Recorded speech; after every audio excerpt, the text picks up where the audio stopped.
For today's video ay gagawa tayo ng napakasarap na dessert na siguradong magugustuhan ng buong pamilya. Naku, siguradong kayang-kaya mo rin itong gawin. Yung mga ingredients ay onti lamang ang kakailanganin. Kaya panoorin at isave mo na rin tong video na to. Isa sa mga kakailanganin nating sangkap ay ang fruit cocktail. Ayan, tinanggal ko na po ito sa lata tapos na-drain ko na rin yung liquid nito. Kakailanganin din natin ng molder. Ayan, gagamit lamang ako dito ng llanera. Depende na po sa inyo kung anong shape and size ang gusto nyo. Sisimulan ko ng lagyan ng fruit cocktail yung ating llanera. Depende na po sa inyo kung gaano kadami yung gusto nyong ilagay. Pwede naman po kayo mag-add ng iba pang mga fruits katulad ng apple, grapes, mango. Depende po sa inyo kung anong gusto nyo. Kung nagtitipid naman po kayo ay okay na po yung fruit cocktail. Kapag nalagyan na natin yung ating mga molder ng fruit cocktail ay set aside po muna natin ito. Sa isang bowl, pagsasama-samahin ko lamang yung iba pang mga ingredients, maglalagay na po ako dito ng evaporated milk, condensed milk. Yung condensed milk po natin, gumamit ako dito ng mango flavor, yung Jersey.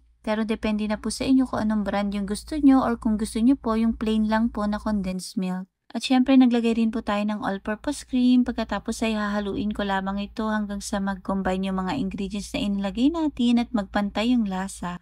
Dito naman po nag-dissolve lamang ako ng isang pack ng unflavored gulaman sa 2½ cups of water. Hindi po mainit yung water And kapag nahalo na po natin ng mabuti ay iset aside muna natin ito. Isimulan na natin pakuluan yung ating pinaghalo-halo kaninang evaporated milk, condensed milk at all-purpose cream. Tapos yung unflavored gulaman na di-dissolve natin kanina sa 2½ cups of water. Continuous lang po sa paghahalo, lutuin lamang natin ito sa mahinang apoy at ayan kapag nakikita nyo pong umuusok-usok na ay pwede na yan. Pwede na po nating patayin yung kalan tapos isalin na po natin ito sa ating mga molder. Yung ating pong ginawang mixture ay mabilis lamang pong tumigas kaya po isalin po natin ito agad sa ating mga molder. Pero dahan-dahan lang din po sa pagsasalin na mainit po ito. Kapag lumamig na po ay refrigerate lamang natin ng kahit mga 2 to 3 hours. Fast forward nga after 3 hours ay chinek ko na yung ating ginawang dessert at ayan, ready na yung ating napakasarap na dessert na pwede nating ihanda kahit anumang okasyon. Shoutout po kay Ma'am Chris Rondero from Batangas, Marilyn Banho from Panabo City,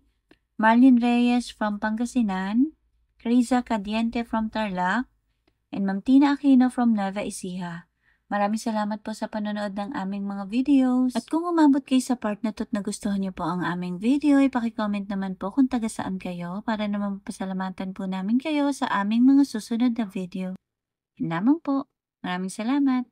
Enjoy! Siyempre, pinatikim ko rin kay Chef. Masarap daw, sabi niya. Sakto lang yung tamis. Ay, ang sarap. Ito yung tipo ng dessert na pwede mong gawin araw-araw, kahit walang okasyon. Perfect.